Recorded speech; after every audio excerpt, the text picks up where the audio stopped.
noite. A TV Cultura comemora amanhã 30 anos de existência.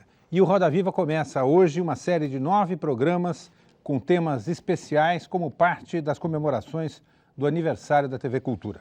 Nesta segunda-feira, o assunto é economia.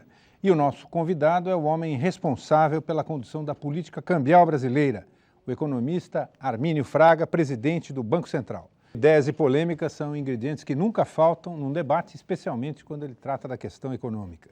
É o caso do Roda Viva de hoje, com Armínio Fraga, personalidade que virou polêmica já no momento em que foi indicado para a presidência do Banco Central. Armínio Fraga é graduado em Economia pela PUC do Rio de Janeiro e doutor em Economia pela Universidade de Princeton, nos Estados Unidos. Foi consultor do Banco Mundial e professor assistente da Universidade de Pensilvânia. E também já foi diretor de Assuntos Internacionais do Banco Central em 91 e 92. Nos últimos anos, trabalhava para o mega investidor George Soros, nos Estados Unidos, administrando fundos que atuavam na área especulativa, o que gerou críticas à sua escolha para a presidência do Banco Central. Para entrevistar Armínio Fraga, nós convidamos o jornalista Carlos Alberto Sardenberg, comentarista de economia da TV Cultura de São Paulo, da Rádio CBN e do jornal Estado de São Paulo. O jornalista Dirceu Brizola, diretor e editor da revista Brasil Now. O escritor Ivan Santana, autor do romance Armadilha de Micamba. A jornalista Ângela Bittencourt, editora da Broadcasting, da Agência Estado e colunista do jornal Estado de São Paulo. O jornalista Celso Pinto, colunista do jornal Folha de São Paulo. O jornalista Enio Luchila, chefe de reportagem da TV Cultura, que vai se encarregar aqui das perguntas dos telespectadores. E o jornalista José Paulo Kupfer, comentarista de economia do programa Band Economia, que estreia no próximo dia 30.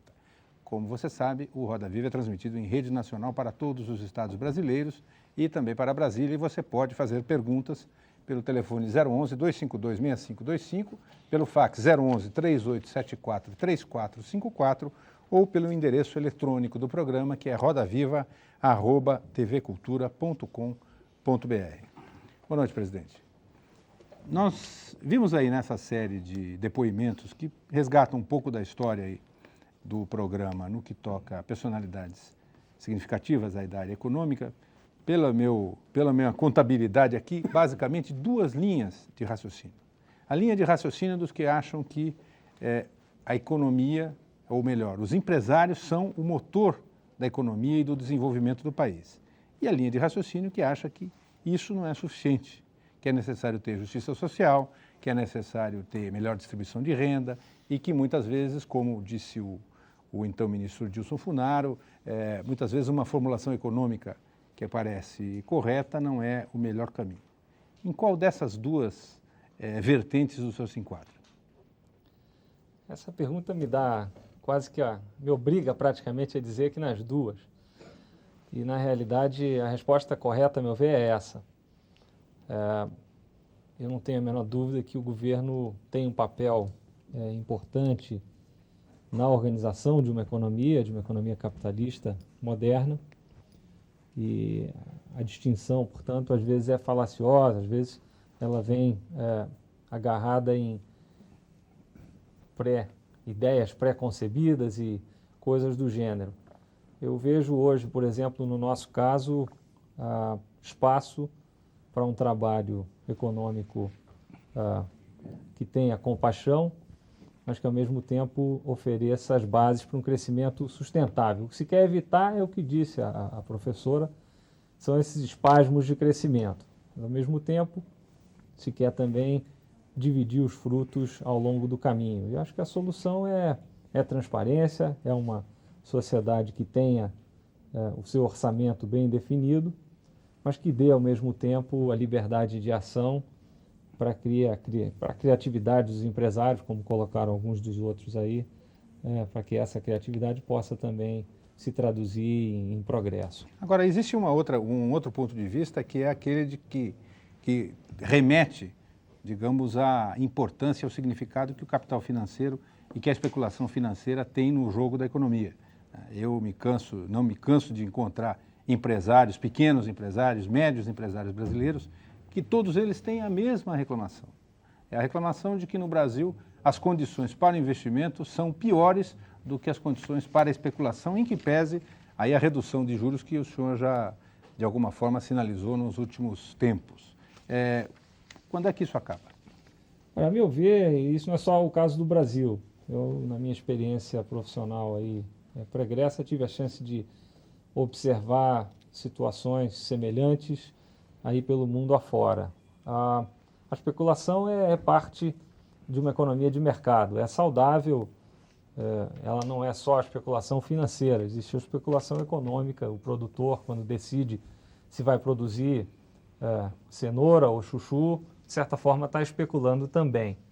Então, na realidade, o que se precisa ter é uma canalização da força da especulação para o bem, se quiser dizer assim.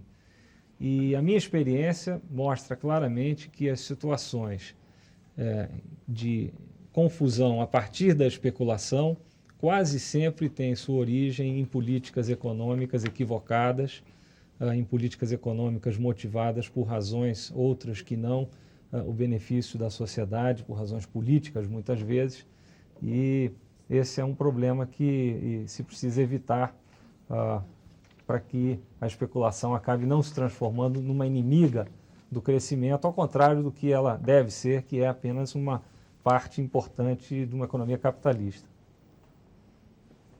Bem, já que o senhor está falando em políticas públicas e em orçamento, eu gostaria de colocar a questão do equilíbrio fiscal no momento no Brasil, que é uma questão prioritária. Como se sabe, é imprescindível que sejam equilibradas as contas públicas.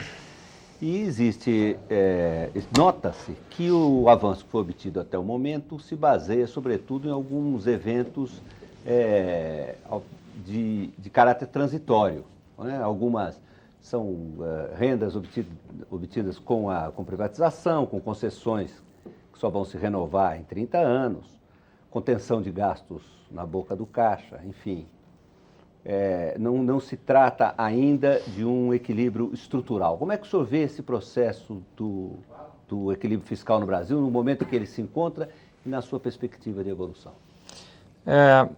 Em primeiro lugar, o ponto mais importante nessa questão a meu ver, o grau de consciência que existe hoje no Brasil e que é crescente da necessidade de se ter realmente uma política fiscal responsável, organizada. Quer dizer, nós no Brasil, ao longo da nossa história, fomos obrigados a conviver com um arcabouço institucional muito precário nessa área. O Brasil tinha vários orçamentos, o que equivale a não ter orçamento. A situação hoje é uma situação, de fato, construída muito na força bruta, a partir de um entendimento do presidente da República, anunciado inclusive antes da eleição, de que a trajetória que vigorava até então era insustentável. A virada que ocorreu de lá para cá foi realmente construída na força bruta, e o que é preciso fazer agora, a meu ver, é transformar essa intenção em algo sustentável. Isso exige algumas reformas de longo prazo que estão sendo agora apresentadas ao Congresso. Eu destacaria a reforma da Previdência, número 2, que está a caminho. É fundamental. A Previdência é talvez o nosso maior problema fiscal, financeiro de longo prazo. A Lei de Responsabilidade Fiscal, que vai dar ao governo a chance de ter pela primeira vez em sua história um orçamento, que é algo que uma democracia tem que ter. Quer dizer, é um escândalo político, não só econômico, não se tem um orçamento. E, por último, a reforma tributária, que vai um pouco corrigir essas distorções que esse esforço importante acabou gerando. Então, acho que é um trabalho que ainda está em fase de consolidação. Mas o senhor considera que é provável que ele tenha essa sequência tão admirável que o senhor descreve? O senhor considera que haja coesão política da parte do governo, inclusive, para conduzir esse processo? Eu espero que sim. Hoje, sem dúvida, o projeto se apresenta em dimensões quase que colossais, mas, ao mesmo tempo, se nós observarmos, por exemplo, as últimas semanas no Congresso, as votações continuam. E a população tem consciência disso também. Então, eu tenho a esperança de que sim, que nos próximos 18 meses ou coisa assim, se consiga evoluir nessas áreas, sim. Ivan. No início dos anos 60, o Robert McNamara era presidente da Ford nos Estados Unidos e o presidente Kennedy chamou ele para ser secretário de defesa. E os jornalistas foram perguntar ao McNamara: escuta, por que você larga o emprego como o de presidente da Ford, que ganha, sei lá, $1 milhão por ano, para ser secretário de defesa? Então ele respondeu para os jornalistas o seguinte: quando o presidente da República olha nos olhos da gente e pede para servir ao país, não tem como recusar. Foi isso que aconteceu com você? O Brasil estava em crise, o Banco Central praticamente destroçado naqueles dias, o Fernando Henrique te chamou, olhou nos olhos e chamou, foi isso que aconteceu? Na verdade foi via telefônica, mas foi. Você sentiu os olhos dele? Eu senti, olha, eu sou um economista, às vezes eu me pergunto se a pergunta correta não é o que eu estava fazendo lá esse tempo todo. Eu fiquei 6 anos em Nova York. Ganhando dinheiro, né? Isso não há dúvida. Isso foi o mínimo que se podia esperar para alguém ficar fora de sua terra. Agora, não, de fato foi isso. Eu me sinto muito honrado em poder estar na posição, enfim, de presidente do Banco Central. Eu acho um luxo para o Brasil ter um presidente como o presidente Fernando Henrique e ter 2 Pedros como ministros. E quando eles me chamaram, realmente eu não hesitei. E estamos aí para isso. Tá ótimo. Zé Paulo. Doutor Mínio, nós estamos há menos de 15 dias de entrar no que alguns consideram uma aventura, que são as metas inflacionárias. Aliás, uma coisa que, infelizmente, aparentemente não foi bem discutida. A ideia surgiu, coincidentemente, com a sua chegada. Não sei se veio na sua bagagem, se alguém colocou ali, mas chegou mais ou menos junto. Isso ainda é uma coisa que as pessoas, talvez, ou nem prestaram atenção, porque não foi realmente bem discutido, pelo menos publicamente, ou se prestaram atenção, algumas ficaram com algumas dúvidas. Uma dessas dúvidas é a seguinte: bom, todo mundo disse nesse país, desde sempre, porque nós sempre tivemos inflação, que inflação não é a doença. Inflação é o termômetro. O índice, a taxa, é o termômetro que mede o grau, como está a doença. Pelo que parece, a ideia é controlar o termômetro. Ou seja, a ideia é pegar a criança, fazendo aquela comparação já gasta com o médico economista, pegar a criança febril, colocar na banheira com água fria, ela baixa, coloca o termômetro, baixou a temperatura, devolve a criança. E pode ser que ela esteja com alguma infecção lá por baixo, que esse termômetro esteja apontando. Será que a gente vai ficar... A ideia das metas inflacionárias é controlar o termômetro? Absolutamente não. Você está dando a impressão de que nós vamos voltar para o tempo do controle de preço. Esse sim... Não. O economista Beluso, quando era do governo, por um mês teve a ideia de controlar o índice.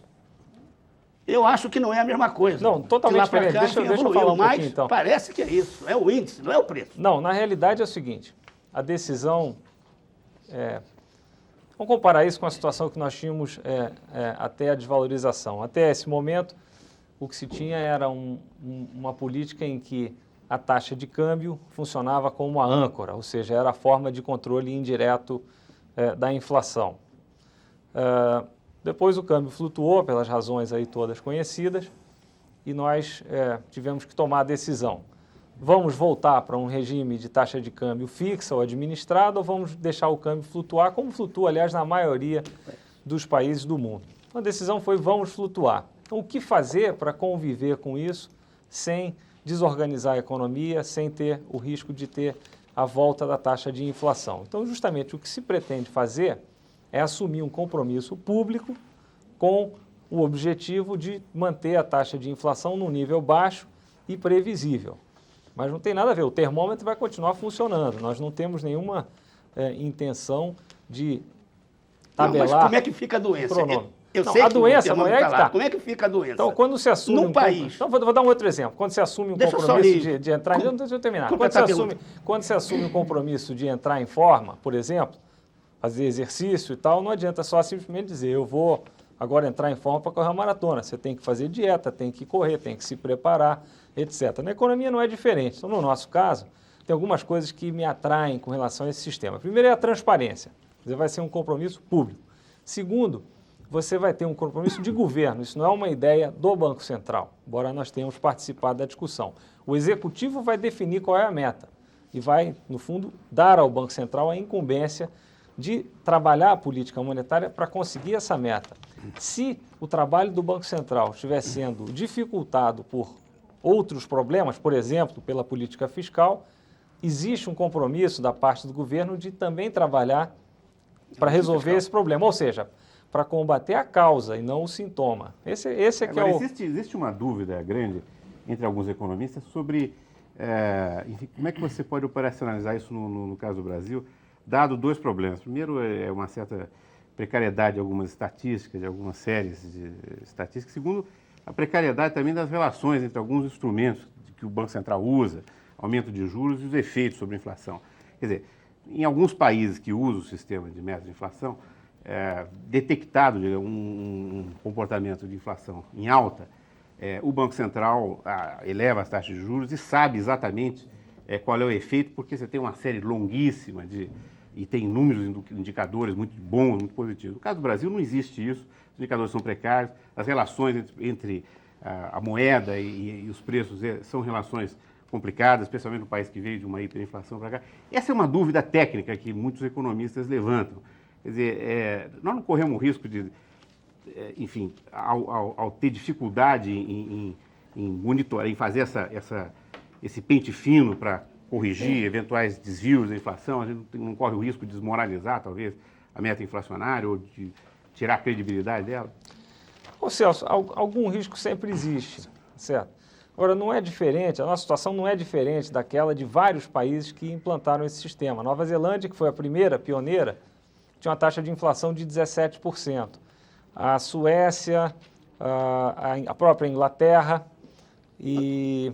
Armínio, algum país... A Suécia, a Inglaterra e outros países tinham não só a taxa de inflação alta, como também estavam colocando em prática esse modelo logo depois de uma desvalorização.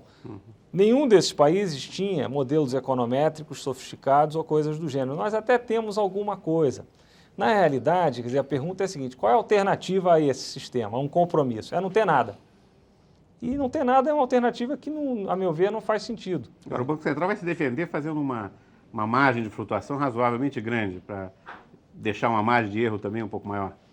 Não, a margem vai ser uma margem, essa sim dá para fazer com técnica e vai ser determinada pelo executivo. Nós vamos saber no final do mês qual é a margem. Armínio, que país subdesenvolvido, falando português, claro, poderia nos servir de exemplo nesse caso? Olha, países que adotaram... países cuja propensão marginal, enfim, a consumir é muito alta, falando em língua da escola. Olha, bom, deixando de lado esse aspecto da propensão marginal a consumir, o Chile tem um sistema de metas adaptado à situação chilena, Israel tem também e tem tido grande sucesso, e você tem agora a Coreia começando, o México também, e na verdade o sistema... É uma moda.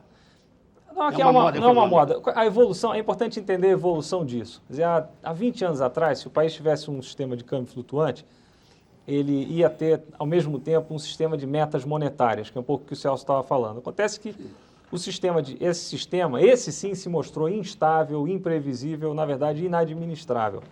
Em função disso, que era o receituário clássico, Milton Friedman, aquela história, em função disso, os países começaram a trabalhar com um sistema de metas para a inflação sem dizer que era isso que eles estavam fazendo. Sim. Os melhores exemplos são o Fed nos Estados Unidos e era o Bundesbank na Alemanha. Então, o que se faz hoje, na verdade, esse sistema é apenas aquilo que alguém faz quando diz o que está fazendo. No fundo, é isso que o Banco Central vai fazer, ele vai dizer o que está fazendo.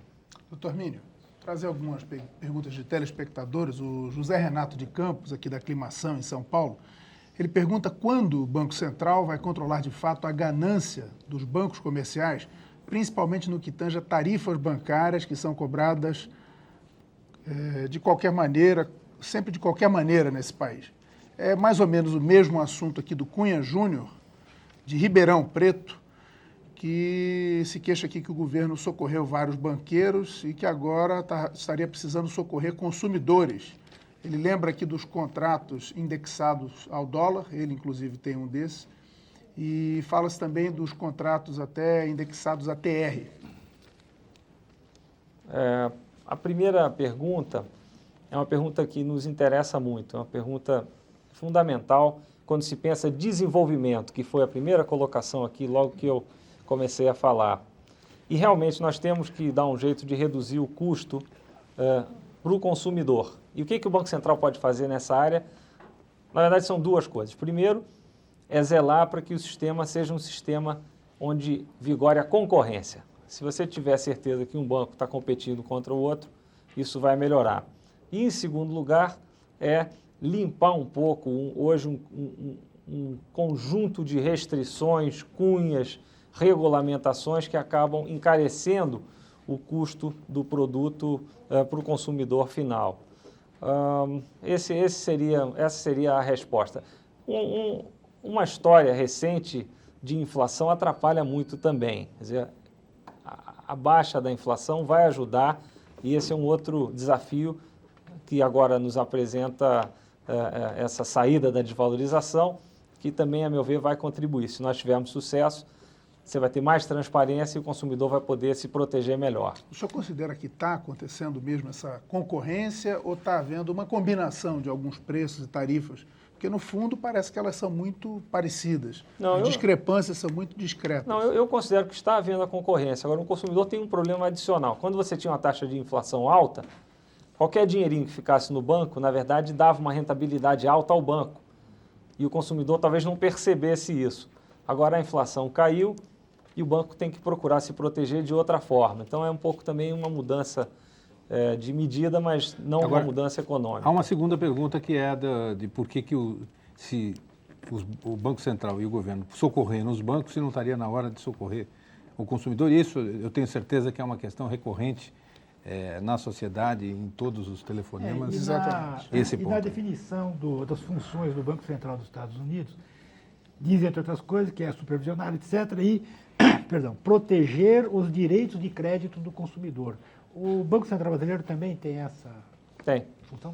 Tem, é uma evolução, inclusive, recente. Estão começando pela primeira parte da pergunta, a questão dos banqueiros. A política do Banco Central não é proteger o banqueiro, é proteger o depositante. Quer dizer, você pode examinar as situações mais recentes, não são exceção, mas as mais importantes, todas essas ligadas ao PROER, por exemplo, mostraram um Banco Central que, no fundo, entrou numa situação em que o banqueiro perdeu o que tinha. A ideia de proteção ao consumidor é uma ideia muito importante nessa área e é, inclusive, objeto em outros países de mudanças importantes também na forma de se regulamentar o sistema financeiro e supervisionar o sistema financeiro. Na Inglaterra, por exemplo, o que se tem hoje é uma autoridade que supervisiona não só os bancos, como todas as instituições financeiras, na medida em que você tem, primeiro, um enorme crescimento dos produtos financeiros, com uma variedade incrível. É difícil dizer o que é banco, o que é banco de investimento, o que é corretora, número um. E número dois, na medida em que o consumidor é rei e demanda de todas essas áreas um tratamento justo, transparente, e isso é uma evolução, eu diria, até recente nessa área. E o Banco Central vem procurando acompanhar esse trabalho. Você é a favor de separar essa autoridade supervisora fora do Banco Central, como é o caso da Inglaterra? Olha, é um assunto que eu tenho estudado recentemente, ele está sendo discutido, existe uma proposta já no Senado, do senador Paulo Hartung, e é uma proposta interessante. Eu acho que, sob certas condições, pode fazer sentido. Não é algo que eu acho que você possa fazer num estalar de dedos, é preciso ter cuidado, inclusive se for feita a separação, é importante que haja uma transição ordenada para que não se passe por um período de limbo. Mas, em princípio, é um sistema que pode funcionar também. Funciona bem, inclusive, em outros países, sem ser Desde Inglaterra. quer dizer, a autoridade que supervisiona também tem uma certa independência, porque senão fica sujeito a muitas pressões, né? Certamente, certamente. A análise dessa decisão passa por vários fatores. Ela certamente favorece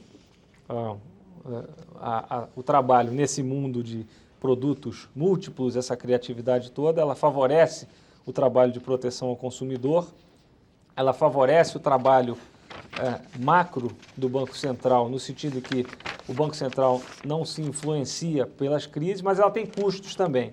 O Banco Central perde informação, e esse é um ponto que precisa ser resolvido, e há também uma tendência a uma certa burocratização por parte dessa agência de supervisão, porque ela está criando as normas para evitar problemas.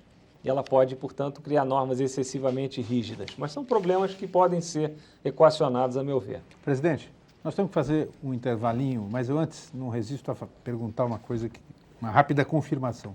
Do ponto de vista do senhor, quando se diz que o PROER beneficiou os banqueiros, trata-se apenas e tão somente de um erro de comunicação. Está todo mundo enganado.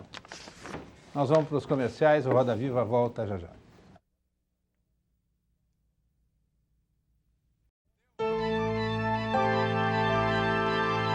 Bem, estamos de volta com o Roda Viva, o primeiro de uma série de 9 programas especiais, hoje entrevistando o presidente do Banco Central, Armínio Fraga.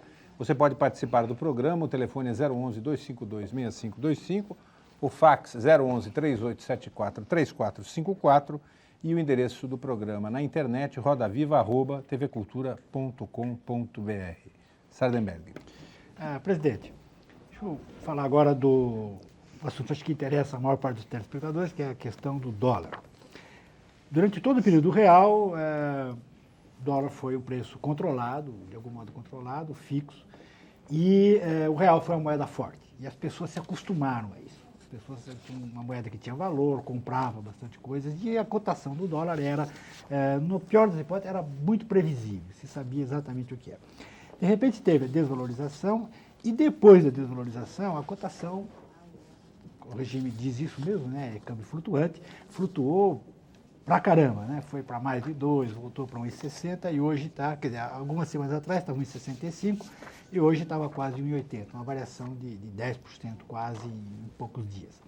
Então, o que eu queria lhe perguntar é isso. Primeiro, é assim mesmo o regime de taxas flutuantes, quer dizer, ele vai 10% para baixo, 10% para cima em pouco tempo? Se é assim, as pessoas têm que se acostumar com isso?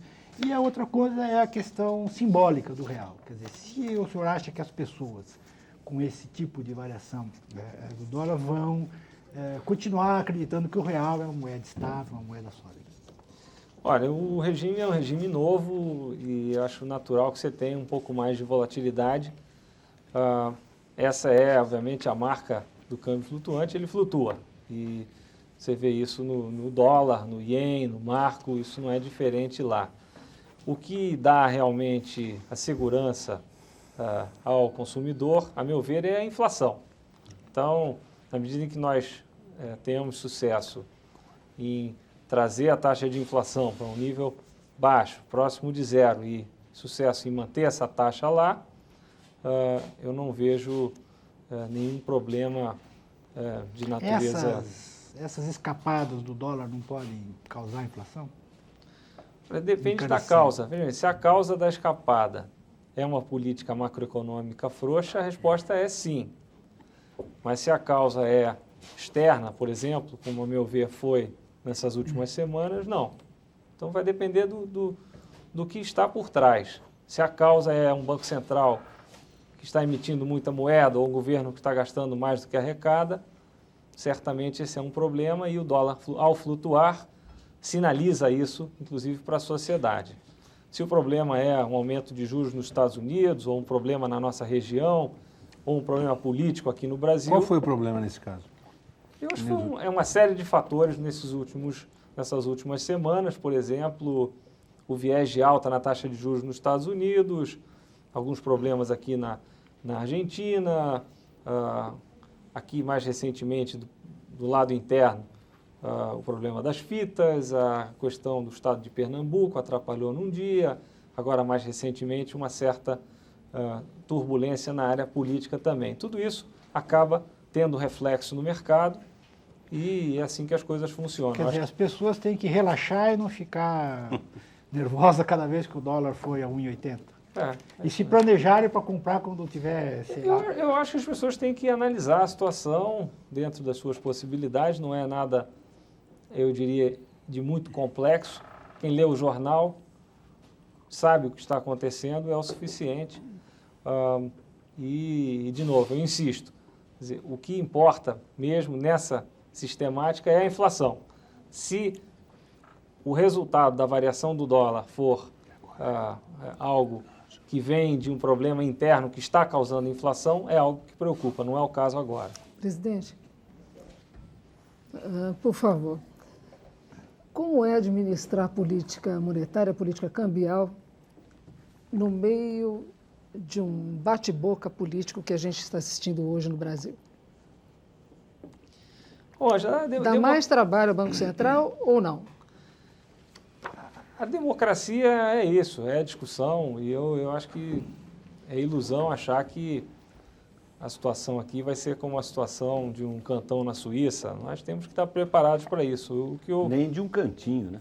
Nem de um cantinho. Agora, a meu ver, o que é importante é que o Congresso não pare. Mas eu mencionei agora há pouco a importância que eu atribuo às reformas, por exemplo, na área fiscal. Pois é, mas olha só, as reformas, como o senhor mesmo disse, estão sendo tocadas, né, no Congresso. Agora, o resultado não deve ser um resultado obtido tão rapidamente. O que já se percebe no mercado é uma grande expectativa em relação ao ano 2000, que é um ano eleitoral, e que deve ser o único grande teste antes das eleições presidenciais do ano 2002. Então, qual é o custo, qual é o trabalho do Banco Central, qual é o esforço, se é que há um esforço adicional para se administrar essas políticas nesse momento? O esforço é o esforço de um Banco Central que procura se adaptar a uma situação nova.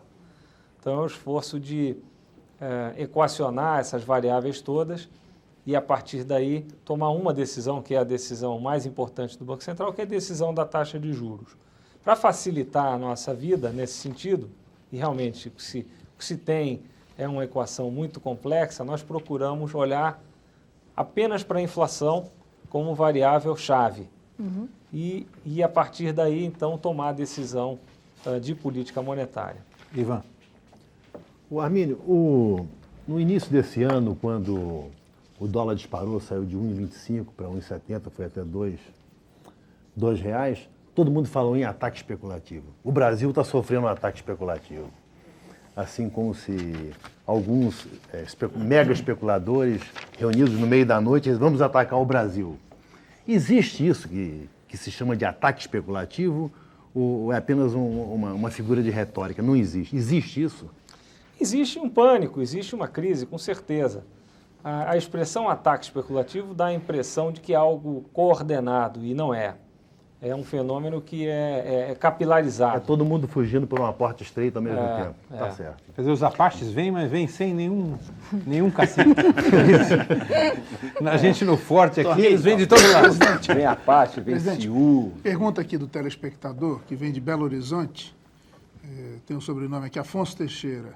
Ele fala que as organizações públicas brasileiras ainda não refletem muito bem o processo de democratização que a sociedade vive, utilizam-se de modelos e métodos e estruturas arcaicos concebidos na ditadura militar. Bom, no final ele diz o seguinte: aliás, parece que dentro do Banco Central, os diversos setores, segmentos, parece que não se comunicam muito bem, não se falam e acabam não buscando uma finalidade comum. Vide o caso da CC5, do câmbio, fiscalização, punições e justiça. E ele pergunta, o combate aos crimes não é também uma prioridade do Banco Central? Essa pergunta é a mesma pergunta do senhor Francisco Lapas Lopes, Opa, olha. que diz que perdeu dinheiro no caso do Crefisul e passa uma parte da responsabilidade para o Banco Central. Eu quero fazer uma perguntinha junto aqui. Desculpem a carona, mas eu preciso pegar essa carona. Permitida. É o seguinte, o que mudou na fiscalização do Banco Central, depois de todos os casos que tivemos, quer dizer, os casos lá de econômico, depois do PROE, e agora nós tivemos o episódio final, final esperamos, né, de Mark e Fonte Sindan. O que mudou, ou o que está para mudar no sistema de fiscalização do Banco Central? Bom, começando com a pergunta do telespectador, o Banco Central não é polícia, mas o Banco Central tem uma responsabilidade. Então, por exemplo, essa famosa conta CC5, que nada mais é do que uma conta bancária de um não residente. Na realidade, o que o Banco Central procura fazer nessa área é zelar para que a conta venha bem documentada, para que o banqueiro saiba quem é o seu cliente, para que as transações possam ser identificadas, rastreadas, etc., da melhor maneira possível. Se nós compararmos essa situação com o que existia antes do câmbio flutuante, a taxa do mercado flutuante, agora não me refiro à taxa flutuante, que é, no fundo, o arcabouço da conta CC5, o que se tinha era um buraco negro, ninguém via nada. Quer dizer, o crime acontecia, não foi a CC5 que estimulou o crime, ao contrário, mas ninguém via. Você tinha o dinheiro da droga, o dinheiro da evasão fiscal, transitando de forma invisível. Então, o que o Banco Central procura fazer é montar uma estrutura que possa servir, então, para um esforço em colaboração com a polícia, com a Receita Federal, etc.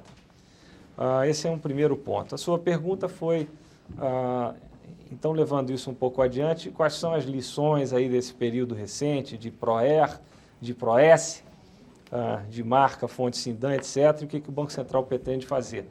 Nessa área, as lições são muitas.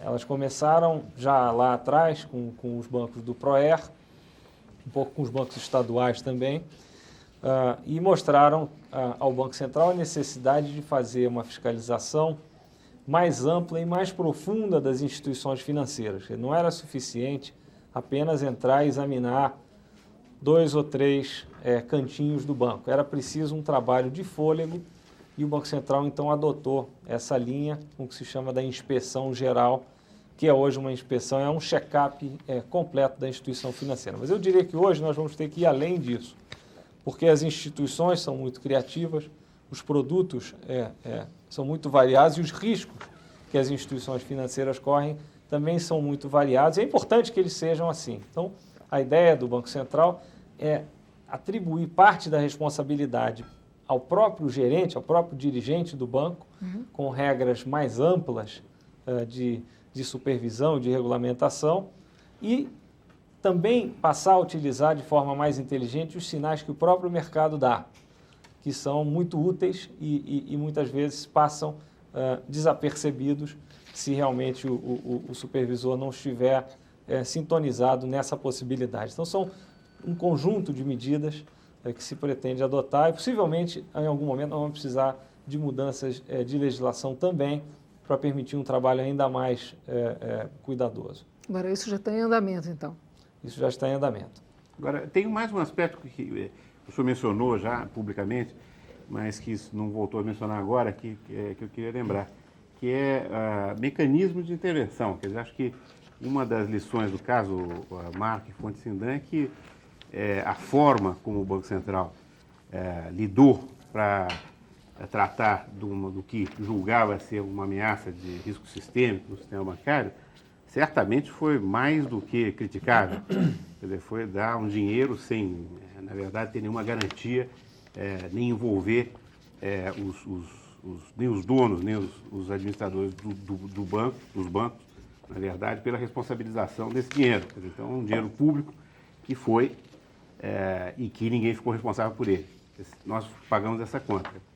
E certamente é um aspecto muito criticável desse episódio. Quer dizer, o senhor já mencionou uma vez que isso também seria um ponto a se estudar, quer dizer, continua de pé? O ponto a se estudar é um ponto muito interessante e muito complexo, que é até que ponto o Banco Central pode e deve correr riscos, que foi o que aconteceu nesse caso dos 2 bancos, Mark e Fonte Sindan. O Banco Central correu um risco ao vender dólar no momento em que vigorava uma banda, no momento em que a banda desapareceu, aquela venda do Banco Central, que parecia razoavelmente protegida pela banda, deixou de ser e o prejuízo com isso cresceu de maneira exponencial. Então, a pergunta que nós nos fazemos hoje é, primeiro, até que ponto o Banco Central deve correr certos tipos de riscos? E se a resposta for, é necessário reduzir o risco que o Banco Central corre, eu acredito nisso, que mudanças, então, devem ocorrer na legislação e também na forma de funcionar do próprio banco?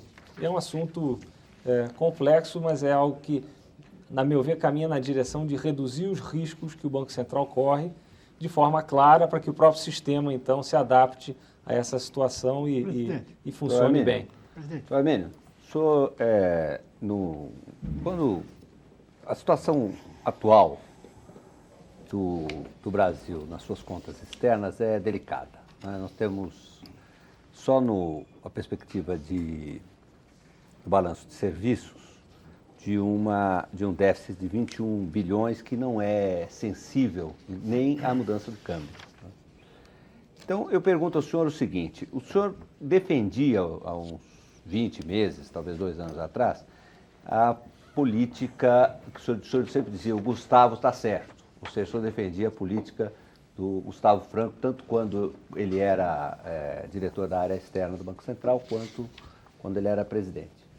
E eu me lembro de uma expressão do senhor que dizia que essa política havia apertado o calo dos exportadores.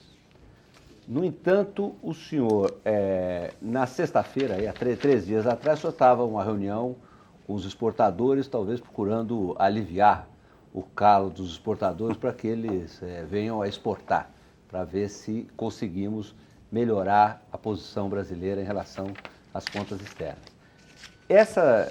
Eu gostaria de dividir essa questão em 2 partes. Primeiro, essa perspectiva do desempenho da balança comercial brasileira, como é que o senhor a vê?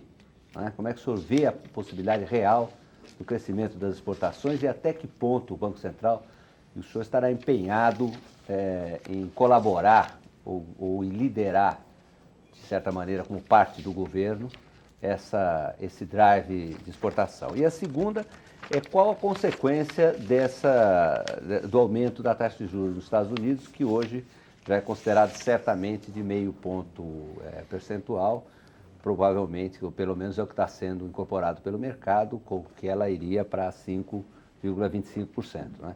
Qual a consequência direta disso diante da situação delicada do balanço de pagamentos? Bom, começando pela primeira parte da sua pergunta, balanço de pagamentos e sistema cambial, de fato, há 2 anos atrás, o Brasil estava consolidando os ganhos do Plano Real, que foi o plano que nos livrou da hiperinflação, e eu sempre defendi as políticas e acho que foi um plano bem sucedido, porque mudou a nossa forma de pensar aqui no Brasil. Hoje, quer dizer, o brasileiro entende que inflação é um péssimo negócio, o pobre principalmente. Então, nesse sentido, eu não tenho a menor dúvida que foi bom. Acontece que um sistema de taxa de câmbio fixo depende de uma série de fatores para ter sucesso, e alguns desses fatores deixaram de existir. No caso do Brasil, por exemplo, a política fiscal andou fora dos trilhos durante um bom tempo, e depois, mais adiante, eu diria que a própria conjuntura internacional também atrapalhou, e isso acabou inviabilizando aquela política. O que se tem hoje é uma mudança que dá à taxa de câmbio uma função diferente da função que ela tinha antes. Quer dizer, antes, o governo dizia para a taxa de câmbio, você toma conta da inflação, e dizia para a taxa de juros, você toma conta do balanço de pagamentos, que é um regime de taxa de câmbio fixa.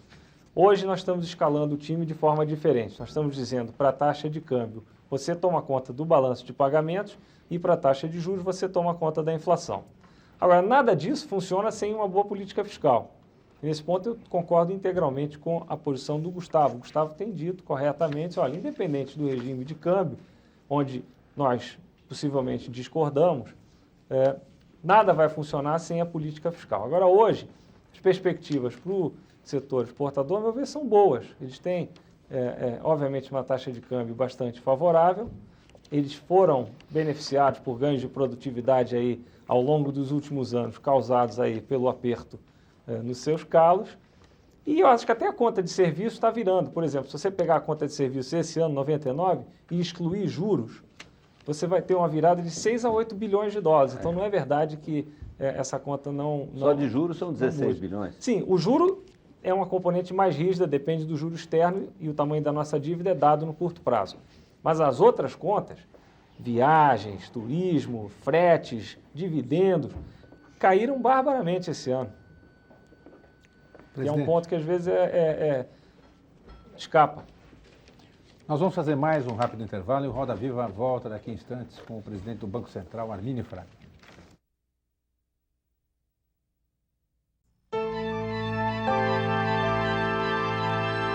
Bem, estamos de volta com o Roda Viva esta noite, entrevistando o presidente do Banco Central, Armínio Fraga. E você pode fazer a sua pergunta pelo 011-252-6525 ou pelo fax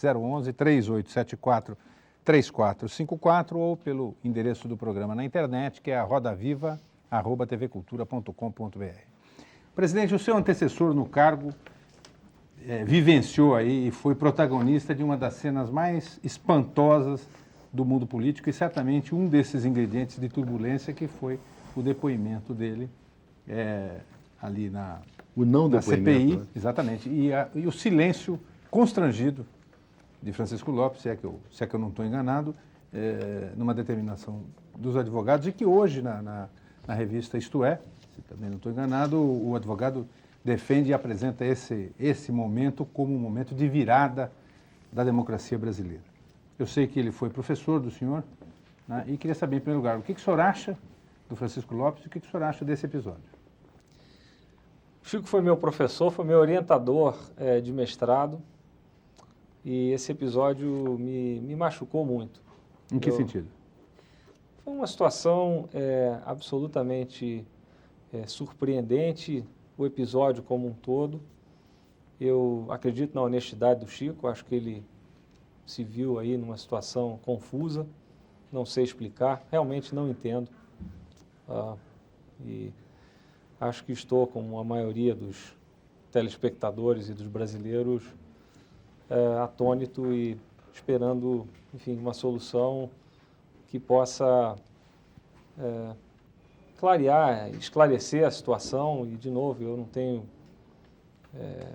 tenho muito o que comentar, é algo que me entristece. Agora, para quem está sentado no cargo de presidente do Banco Central, não é um antecedente confortável. Olha, aí não é, sabe? Eu acho que quem assume uma posição como essa sabe que corre certos riscos. E eu não entrei sem a consciência disso. Não esperava que isso fosse acontecer, não era algo que passasse pela minha imaginação, mas ao mesmo tempo eu sei que as decisões que se toma no cargo, as posições que se assume, são posições que podem ser criticadas e acho que é só uma questão de tomar um certo cuidado e saber que é uma posição que depende no fundo, de julgamento e pronto. Presidente, uma questão que é levantada por diversos telespectadores é a questão dos juros. Tem aqui o Rogério Almeida, aqui de São Paulo, perguntando, já vimos várias quedas nas taxas de juros que vêm ocorrendo há algum tempo, por que essas quedas nas taxas de juros não chegam ao consumidor final? Essa mesma pergunta é feita pelo Gil Vicente de Toledo Pizzi Oliveira, aqui de São Paulo. O assunto juros também é abordado pelo Fábio Costa Vieira, de Brasília, ainda pelo Alberto Carlos Dias, aqui da Vila Mariana, em São Paulo, do Niquil Hawaii, de Campinas, e do José Teixeira, da Vila Guilhermina, aqui em São Paulo. Essa questão é um pouco a questão que nós discutimos agora há pouco, quer dizer, por que não chega ao consumidor? E no fundo, isso tem a ver com risco, tem a ver com regulamentação, e é uma preocupação nossa, de fato. Quer dizer, hoje o consumidor paga um preço elevado. Há um indicador importante aí de risco, que também precisa ser equacionado. E as outras questões são as que eu abordei anteriormente, a concorrência no sistema, a própria recuperação da economia, uma economia em recessão, você tem um maior número de falências, de inadimplências, e o banqueiro acaba cobrando mais também. Então, são uma série de fatores e a solução, a meu ver, é essa que eu discuti agora há pouco. O que o consumidor deve fazer numa hora dessa, já que a taxa de juros praticada pelo Banco Central está muito distante daquela que é praticada pelo mercado? O consumidor tem que ser exigente, tem que procurar se informar, tem que procurar ver quem é que oferece o melhor negócio. Não vejo outra alternativa que não essa.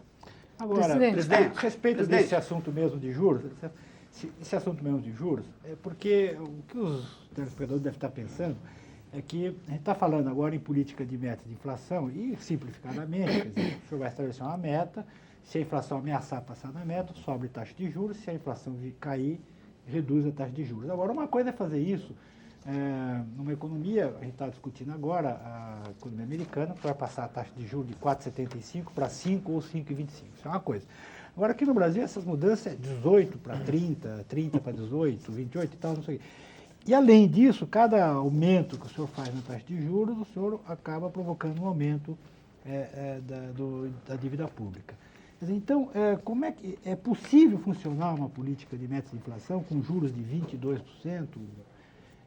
Ou fazer essa política, que é a crítica que muita gente faz, fazer essa política de metas de inflação com juros tão altos antes de ter um ajuste fiscal um pouco mais sustentável? Ora, esse é o ponto do sistema. O sistema, a meu ver, vai contribuir para que o país saia dessa situação anormal, que é a situação que vigora hoje. Eu concordo com o seu diagnóstico. Apenas acho que o sistema ajuda a resolver esse problema. Esse é o ponto importante da questão. Quer dizer, o sistema, o senhor está supondo, ajuda, quer dizer o seguinte, vai cair tanto a inflação quanto os juros. Não, mas qual é o problema? O problema é o juro, a inflação ou é o ajuste fiscal? Presidente, dá uma ajuda aqui a gente. Vamos tentar traduzir algumas coisas.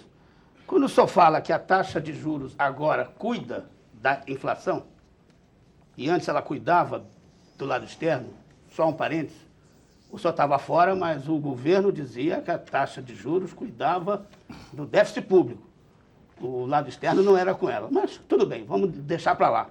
Se a taxa de juros cuida da inflação, dá para traduzir o seguinte, que para não ter inflação, vai ter contenção de demanda nessa economia?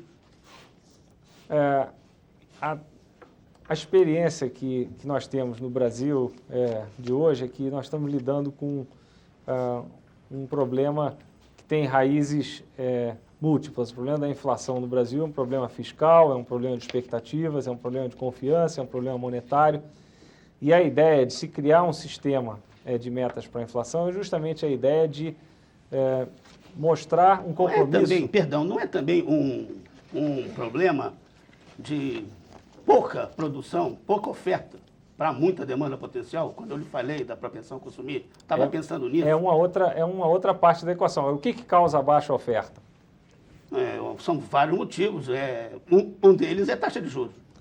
Um deles é a taxa de juros, outro é a falta de confiança, a falta de previsibilidade, é tudo isso. Então, na realidade, para que a oferta volte, para que o empresário volte a investir, é preciso equacionar o ambiente econômico. E essa política, no fundo, ela espelha um compromisso público do governo como um todo de resolver esse problema. Mas o lado que ela mira primeiro é a demanda. Depois é que vem o resto. Não há dúvida que ela mira a demanda. Para segurar o que é lamentado. Veja bem, não é bem assim. Quer dizer, se você tem um sistema... Vamos chamar... Você tem duas alternativas. Um sistema transparente, onde as metas são públicas, onde todo mundo entende o que está acontecendo. E outro, um sistema em que ninguém diz o que está fazendo. Onde é que você acha que você vai ter mais credibilidade? Onde é que você acha que vai custar menos para a sociedade chegar a esse objetivo? O problema é saber se só tem essas duas alternativas, porque claro que essa tem uma terceira essa sua, mas tem uma deve terceira, ter outras. Tem, é o câmbio fixo. Só tem isso? Só. Mas, doutor Armínio, em relação à questão da inflação, então nós temos uma conjuntura imediata. Né? Então teve, parece propaganda da Brahma, teve aumento da gasolina, teve aumento da energia elétrica, teve aumento do telefone, subiu o dólar e a taxa de juros baixou. Será que a inflação não vem mesmo? Não vem, a nossa projeção é que não vem. Esses aumentos agora de tarifas são aumentos que já estavam embutidos nas regras e é isso aí. Você vai ter um aumento temporário de preços e a inflação depois Mas volta esses a cair. aumentos não se refletem no aumento da inflação?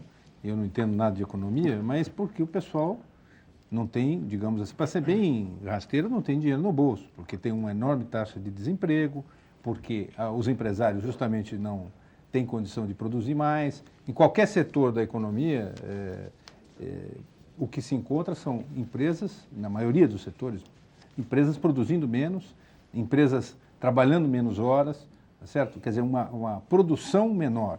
Então, como tem um ambiente de recessão, esses aumentos de preço, nesse momento, não determinam um crescimento inflacionário. Mas isso não pode, num determinado momento, virar esse jogo e começar... O senhor mesmo já disse em uma entrevista antiga, falava em alcoolismo inflacionário. O senhor acha que não corre o risco de tomar um golinho e ficar... Primeiro gole. Acho que não. E, na verdade, o que nós temos é uma corrida. Você está colocando bem, acho que vocês colocaram um ponto importante, que é a saída desse processo. De fato, a flutuação do câmbio ocorreu num ambiente recessivo, onde a indexação não existe mais, onde os preços dos alimentos caíram. Isso, do ponto de vista da inflação, é uma conjuntura favorável. Eu acho que cabe a nós, então, aproveitar essa situação, já que ela é tão dolorosa, pelo menos que ela sirva para alguma coisa. Para que ela serve? Para completar esse ciclo da desvalorização sem inflação e desembocar numa situação em que o crescimento da oferta é que vai liderar o processo, e não o crescimento da demanda sem oferta que acaba gerando inflação. Quer dizer, no seu raciocínio é só uma questão de tempo. É uma questão de tempo e confiança. Mas quando... Quer dizer, o senhor havia parece dito, que- fez um comentário outro dia que a recessão talvez já tivesse acabado. Então, nessa conta agora, desse raciocínio que o senhor fez agora, uma questão de tempo e confiança. Quer dizer, com esse ajuste de contas públicas que tem por aqui, está aí feito, um acordo com o FMI, e com o ambiente que está mais ou menos arrumado, o senhor acha que já está bom para começar a ter uma recuperação da economia já no segundo semestre? Eu acho que já... Pelo que tem, já dá? Já dá.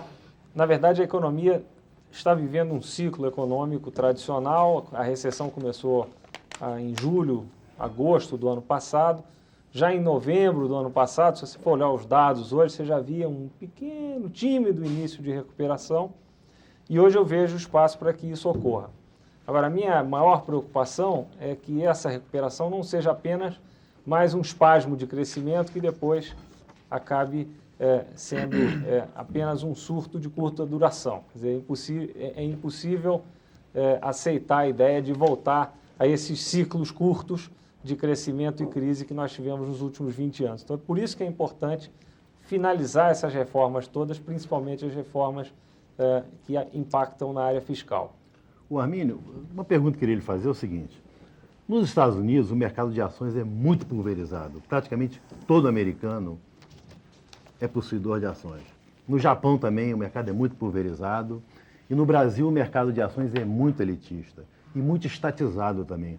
Você vê que desde o primeiro leilão de privatização da Uzi Minas até o último, volta e meia tem um escândalo, não, o governo está influenciando isso para o fundo de pensão tal comprar, para o outro fundo comprar. A gente vê que acontece a privatização, mas o dinheiro continua ali sob a esfera das estatais através de seus fundos de pensão.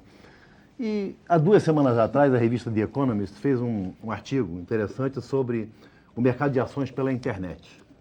E a Bolsa de Nova York vai se reunir agora no final desse mês para ver se vão aumentar o período, o horário de negociação para atingir um público maior. Você não acha que o mercado brasileiro, o mercado de ações no Brasil, precisa ser...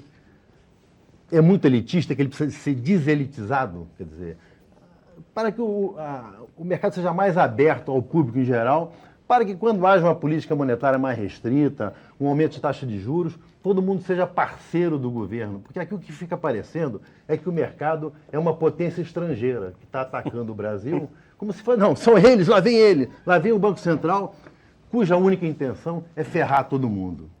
Então, eu acho que não está na hora da gente abrir uma parceria para que o mercado seja pulverizado? Eu acho que sim, acho que sim. Eu às vezes não sei se o mercado é que é elitista ou se é a nossa distribuição de renda. Também, Mas eu não tenho dúvida que se esse parte do esse dinheiro é um da aspecto poupança importante. fosse para o mercado de ações, Mas uma coisa boa vai acontecer. A própria privatização vai privatizar esses fundos de pensão. certo. Então você vai acabar pulverizando por aí. Isso já é um bom Mas bom eu acho que seria sinal. mais interessante se a pessoa tivesse uma participação, mesmo através do fundo de pensão, a pessoa participa indiretamente, como se fosse num fundo de ações. Mas eu me preocupo com o mercado americano também, porque a participação direta tem diminuído muito. O americano hoje investe através de fundos. Através de fundos, né? Então é uma tendência que não é, Mas só você vê que brasileira. na privatização na Doutor Inglaterra, a Thatcher Gente. fez havia uma questão de que as ações fossem Eu acho que isso pode ser um modelo para algumas das privatizações que ainda estão por vir. Certo. E acho uma Na boa área ideia. elétrica, por exemplo? Doutor Armínio, A área elétrica, eu não sei, talvez de outras áreas que ainda não estão no programa. Banespa, por Uma exemplo. coisa assim. Banespa também não. Banespa já está mais ou Petrobras, menos. Petrobras já Doutor tá. aproveitando aí, Saneamento, água? Doutor Armínio, essa questão levantada dos bancos, é a questão levantada aqui por 5 telespectadores. Um deles pergunta aqui sobre a situação do Banespa, quando o Banespa vai ser privatizado, porque ainda levanta a questão, por que se ele ainda dá lucro ao Estado. Também há uma pergunta sobre o Banco Mercantil de Desconto, do senhor Aloysio Assis, que tem 70 anos, deixou todos os seus recursos retidos lá e está numa situação difícil. Também uma pergunta sobre o boato de privatização do Banco do Estado de Santa Catarina devido à possível falência do banco, perguntando se isso é real. Não é nem boato. No caso do Banco de Santa Catarina, há uma informação do Banco Central de que esse é o caminho, né? Se eu não estou enganado. Mais uma pergunta do Banforte, que entrou em liquidação pelo Banco Central em abril de 96 até hoje, enquanto ele e tantos outros correntistas não sabem, não receberam dinheiro de volta. Sim. E, por fim, uma pergunta sobre sua posição sobre o Banco do Povo. Banco do Povo. São muitas perguntas. Muitos bancos. Banespa. Fala do Banespa. A ideia é que o Banespa seja privatizado agora, aí nesse ano. Outubro é a nossa data que vai ser determinada agora pela publicação do edital. O edital estava aguardando a suspensão de uma liminar, isso já ocorreu, e os prazos agora nos levam a que a privatização ocorra em outubro. O interesse parece ser muito grande. A privatização do banco, a meu ver, é uma garantia de que os problemas que se teve no passado não se repetirão.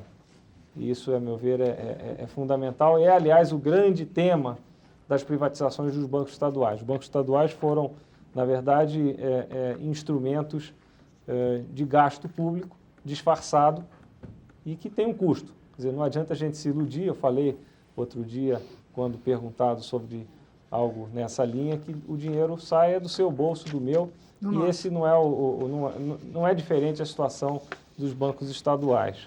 O Banco de Santa Catarina está nesse... O Banco de Santa Catarina é um banco que vem procurando agora se reformar, se readaptar. Ele está em discussões com o Banco Central. O banco está bem, a situação do banco é uma situação de análise agora das alternativas que existem, e cabe ao governo do Estado de Santa Catarina e inclusive à Assembleia de Santa Catarina decidir qual é a direção que eles querem tomar para o banco. Eles contam com o apoio do Banco Central. Esse apoio não significa recurso? Dependendo da alternativa, podem haver recursos, sim, certamente. A alternativa de privatização é uma alternativa que contempla financiamento, que é algo que me parece razoável, porque lida com o problema de forma definitiva. E a situação desses outros dois bancos, o Banco Mercantil de Desconto e o Banforte? Olha, o Brasil o nosso sistema financeiro tem muitos bancos, e eu não conheço detalhes da situação desses dois bancos. Se houve algum prejuízo, é algo que me entristece. Agora, eu posso recomendar ao telespectador que tome um certo cuidado, que procure se informar, principalmente se ele pretende depositar valores superiores àqueles garantidos e, infelizmente, essa é a regra do mercado. Por fim, a pergunta do Márcio Fernando Gomes aqui sobre sua posição em relação ao Banco do Povo. Eu confesso que não sei do que se trata. Banco do Povo são esses bancos tipo que tem na Índia e Bangladesh para microcrédito. Eu Aqui sou em São Paulo favorável se discute ao isso. microcrédito. Tem, já. Tem o Banco do Povo aqui em Santo André, tem o Aqui Banco. funcionando. Bem sucedido. Eu sou favorável à ideia do microcrédito. É uma ideia que teve grande sucesso em outros países. Não é bem um banco porque não capta recursos. Quer dizer, é uma instituição que empresta dinheiro para o microempresário a partir de toda uma base de atuação que é, em primeiro lugar, fixada pelo mercado e, em segundo lugar, pela cultura do local. E tem sido um grande sucesso em outros países Mas e a acho minha que vai ser questão no é Brasil. essa, Não, eu sei, fala a sua. Mas o Banco Central pode regular isso? Tem plano para fazer isso? Tem. E o senhor pode dar mais detalhes se isso é uma Não, coisa... a ideia é criar um mecanismo simplificado para que essas instituições possam, enfim, se constituir e operar, sem que haja necessidade de todo um aparato burocrático que se exige hoje para os bancos, mas, obviamente, também sem o grau de flexibilidade que as instituições financeiras têm. Ok, presidente. O senhor frisou quando começou o programa que é um economista e como profissional da economia, como médico, enfim, advogado, também pode errar. Aí eu fiquei com a pulga mais forte ainda, maior ainda aqui atrás da minha orelha, quando o senhor disse que quando o câmbio virou, não era o caso de ter inflação, porque a gente estava numa fase recessiva e já não tinha indexação. No entanto, não foi isso que foi feito aqui no Brasil. Ao contrário, botou-se os juros nas nuvens e a explicação dada era que isso era para se evitar o risco de um surto inflacionário no momento da virada do câmbio. Bom, uma continha simples, assim, pegando só dívida pública federal, 2 meses, de quanto o juro subiu, dá um negocinho por volta de 20 bilhões que se agrega, sem contar o que empresas, pessoas foram afetadas por essa alta dos juros naquele momento. Por que foi feito aquilo? Só porque o FMI achava que ia acontecer aqui o que seria acontecer em outros lugares? Não, de jeito nenhum. Na verdade, o que se procurou evitar naquele momento foi uma aceleração da inflação.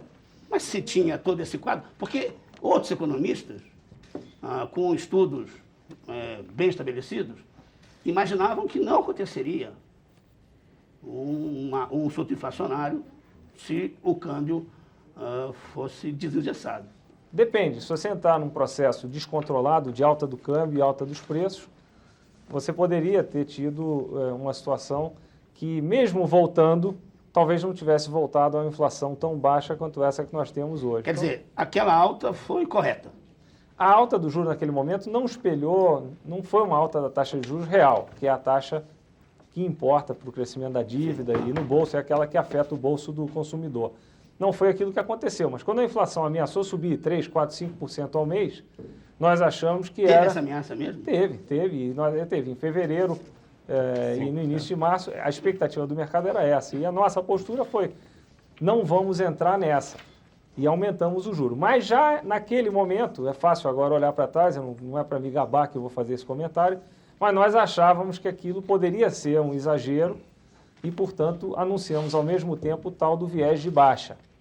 Na época foi uma novidade e, felizmente, a coisa caminhou na direção favorável e deu para reduzir o juro.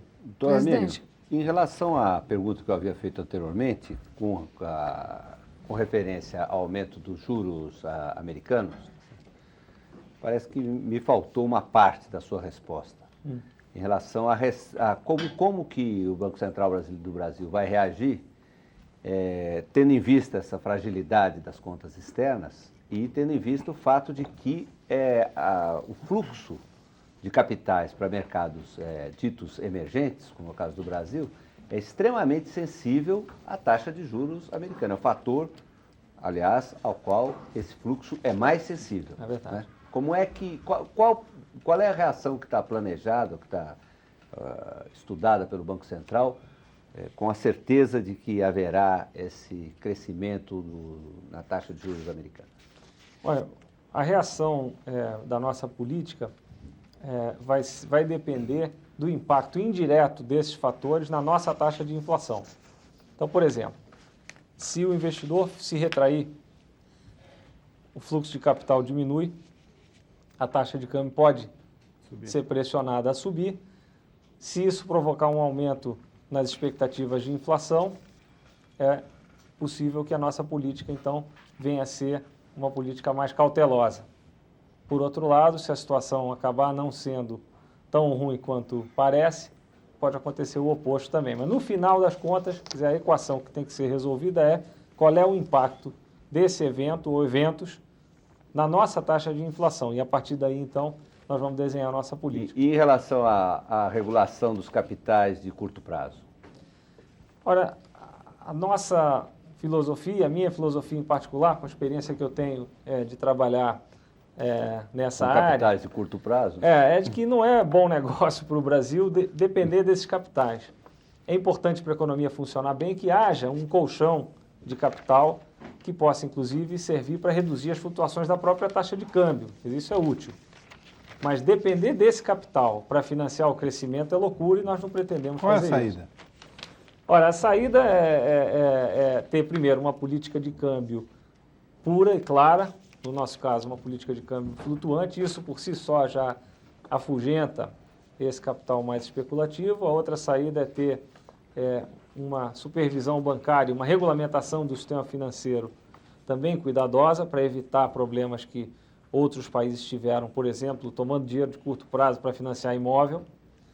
E, por último, se for necessário, o uso temporário de IOFs ou compulsórios, como nós temos hoje, pode ser uma alternativa. É apenas um instrumento temporário, não adianta a gente se iludir, mas em certas circunstâncias pode ser útil também. Então, é o que eu ia falar. Quer dizer, o senhor espera capital de curto prazo agora, que vai entrar em vigor de novo o imposto de renda, o IOF, e mais a CPMF, que paga duas vezes, paga quando entra, paga quando sai, quer dizer, pelo jeito ficou sem graça nenhuma, né? Ficou caro para o capital de curto prazo. Além disso, o cupom, que é o juro que o investidor externo recebe ao trazer o dinheiro para o Brasil, também diminuiu bastante. Isso, ao meu ver, é bom. Então, agora não é por isso que está subindo a cotação do dólar? Quer dizer, aí já compromete aquela outra parte que o senhor havia dito, que precisaria de um colchão para... Mas aí o mercado vai achar o seu equilíbrio. Mas de onde vem o colchão? O colchão vem de você ter uma conta de capital razoavelmente aberta e, com isso, de uma situação em que você atrai esse capital. Pois é, mas se a gente não fez o ajuste fiscal ainda, quer dizer, é possível atrair o capital externo de longo prazo? Nós temos atraído. O Brasil tem sido um país que hoje recebe um volume importante de investimento direto. Esse é um dado que, a meu ver, me dá tranquilidade ao examinar o nosso balanço de pagamentos. Quer dizer, o nosso déficit em conta corrente, ele hoje corresponde ao investimento direto, ou seja, ele é financiado com dinheiro de longo prazo. Presidente, nosso tempo está acabando, nosso tempo acabou, mas como é mais ou menos que nem a inflação brasileira, sempre tem um certo alcoolismo perguntatório. E a pergunta final que eu faço para o senhor é a seguinte: quando o senhor foi indicado, a deputada Maria da Conceição Tavares, que a gente viu aí com a sua ênfase habitual no balanço aí do Roda Viva, deu uma definição que correu célere, que era dizendo o seguinte: é como colocar a raposa para tomar conta do galinheiro. E, na verdade, as expectativas em torno das quais essa ideia se consolidava não aconteceram, né? Para muita gente, a raposa ficou funcionando melhor do que muito galo por aí. E a pergunta que eu faço é a seguinte: para outras raposas que tenham que tomar conta do galinheiro, qual é a receita? Digo melhor, quer dizer, quando o senhor acorda de manhã e diz, bom, eu vou ter que enfrentar mais um dia na presidência do Banco Central, qual é a meta número 1 que eu tenho que ter na cabeça? A meta número 1 é ter uma política consistente, é ter uma política que não pense nesses problemas de curto prazo do galinheiro. Esses problemas acabam se resolvendo por si só. Quer dizer, se você constrói uma estrutura coerente e busca atingir esses objetivos de maneira persistente ao longo do tempo, as coisas acabam se resolvendo. Muito obrigado, então, ao presidente do Banco Central, Armínio Fraga, a todos os nossos entrevistadores, a você que está em casa. Na próxima segunda-feira é o segundo programa dessa série especial do Roda Viva, com a entrevista do sociólogo italiano Domenico De Masi. E na outra segunda, o presidente do Senado, Antônio Carlos Magalhães. Uma boa noite, uma boa semana e até lá.